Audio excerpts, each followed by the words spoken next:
Hi guys, mga may Innova guys, we're demo natin sa inyo 2024 Innova XE. So ito, ginawa lang natin siya clean look.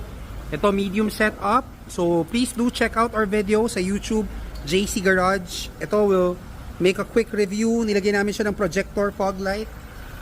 JCL projector, mga XE, walang ilaw yan. So may projector na yan, may wiring, lahat may switch. Tapos ito, nilagyan natin siya ng Vision LED. In-upgrade natin. So, tignan nyo yung ilaw. Napakalakas. So, yan o, malakas yung ilaw ng Innova. Headlight at saka projector. Tingnan nyo naman. Innova XE, napakalakas ng ilaw. Sobrang taas ng araw, pero tingnan nyo, kitang-kita. Maliwanag na maliwanag. Then, for the side, nilagyan natin siya ng slim fender flares, step board, sequential LED lights. Ganda, di ba? So, clean look lang ginawa natin dito. Nilagyan natin siya ng door seal, nilagyan natin siya ng black liner, full matte.